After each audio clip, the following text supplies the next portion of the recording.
मोनसे दफा बायदि भेन्सार गुदि फरायसालिनि जे फरायसालि बेखौ बिबो माने गभर्नमेन्ट जासिगोन होननानै क्राइटेरिया गैयै गुदि फरायसालिफोरनिफ्राय क्राइटेरिया बानायनायनि नेमाव भेन्सार एसोसिएशननि बिबानगिरि बिथांमोना लाख लाख थाखा लानानै दालालि खालामगासिनो दं सार बिनि सायाव मा बुंगोन?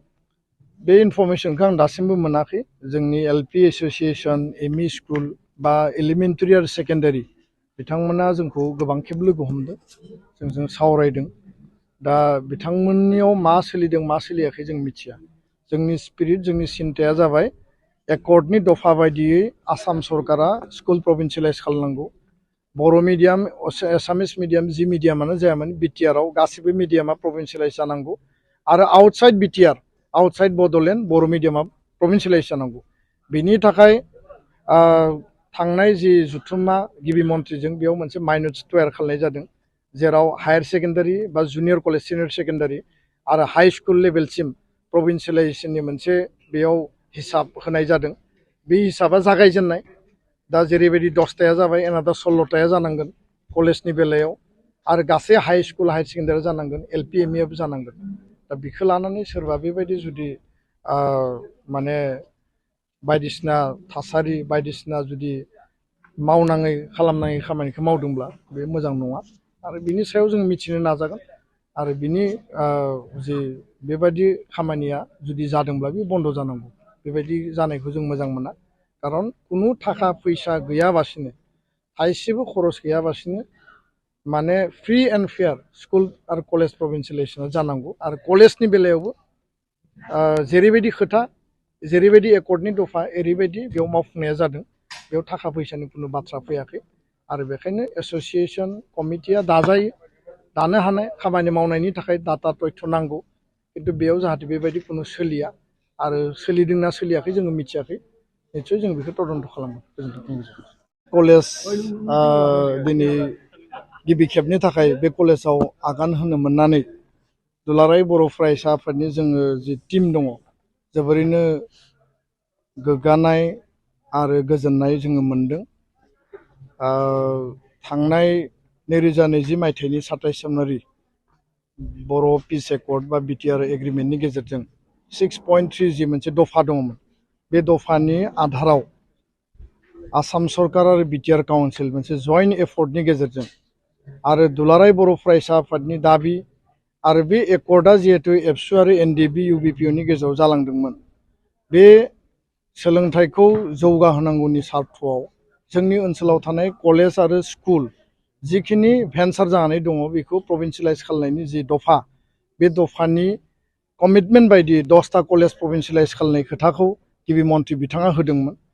आरो बे 10टा कलेजखौ गासै बिथिंजों नायबिजिरनानै बिटिआर काउन्सिलखौ अथराइज खालामनाय जादों। आरो काउन्सिला गासै बिथिंखौ नायबिजिरनानै डिपार्टमेन्टेलि मोनबा जिल्लायाव मोननै सेनियरिटिखौ नायनानै, बिनि मेरिटखौ नायनानै, निट बेसखौ नायनानै बा एनरलमेन्ट आरो टिचिं स्टाफ, नन टिचिं स्टाफ गासै बिथिंखौ नायबिजिरनानै दिनै प्रभिन्सियेलाइज खालामनानै होबाय।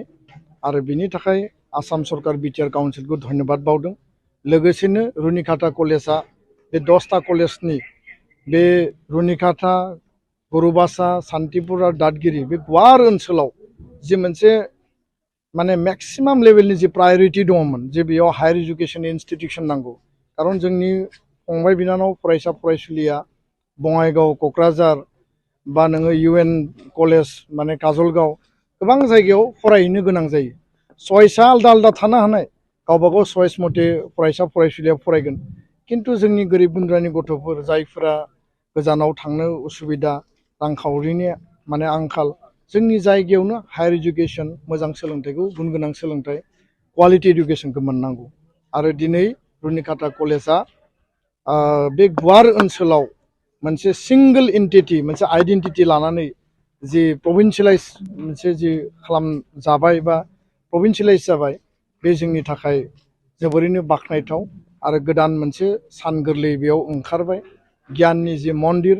आरो बे सान गोरलैखौ नर्मेलि साना फुंबिलिनि 5टायाव सोरांनानै गोजां बोथोर दा समाव मोनाबिलि 4टा बाजियाव जेरैबायदि हाबो, बे नेचारेल मोनसे कर्स। खिन्थु सोरांनि बे गियाननि जि मन्दिर, रुनिकाटा कलेजनि जि मोनसे साना जे उदय जाबाय ओंखारबाय बेखौ जों मालाबाबो हाबनो होनो हाया आरो बेयाव जोंनि गासै बे ओनसोलनि फंबाय बिनानाव फरायसा फरायसुलिया सोलोंथाइ लानायनि गेजेरजों गावनि जिउखौ दागोन गावनि जिउनि थांखियाव सहैगोन आरो साफा साफा सुबुं धोन हिउमेन रिसर्स हिसाबै गावखौ गायसननो थाखाय साख्रि बाख्रिनि बेलायावनो होन समाजाव लिडारशिप होनायनि बेलायावनो होन गुबुन गुबुन फिल्डआव रुनिकाटा ओनसोलनिफ्राय आसाम नाङै गुबुन गुबुन जायगायाव लिडारशिप लाहैनांगौ बा जोङो इमप्लयमेन्ट आरो माने एंगेजमेन्टनि जि बेला बे लेभेलाव जोङो जायगा आवग्रिहैनांगौ होमब्लासो जोंनि फंबाय बिनानाव फरायसा फरायसुलिया गावनि जिउनि थांखिखौ जाफुंसार होनो हागोन दा बेखायनो बिथांमोना दिनै कलेज प्रभिन्सियेलाइज जानायनि उनाव मोनसे हाबाफारि लादों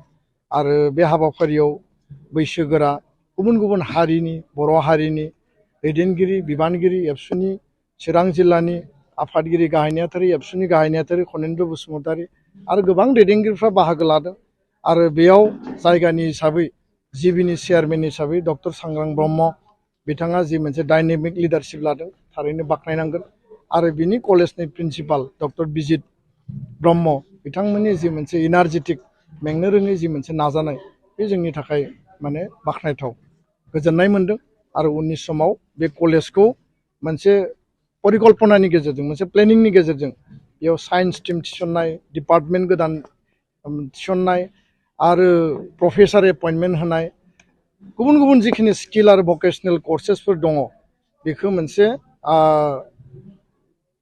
बे साहा ओनसोलाव इन्ड' भुटान बर्डारनि खाथि बे जायगायाव मोनसे स्टेट लेभेल आरो नेसनेल लेभेलनि मोनसे सेन्टार अफ एक्सेलेन्स हिसाबै ग्र' खालामनानै जोंनि फरायसा फरायसुलिफ्रा जाहाथे बेनिफिट मोनो बेनो बे ओनसोलनि रायजो राजानि आरो एबसुनि मोनसे उद्देश्य आरो बे उद्देश्यखौ जोङो बयबो खौसेयैनो नाजानांगोन आरो खौसेयै नाजायोब्ला खुनु माने खामानियानो बेयाव गोब्राब नङा आं बेखौ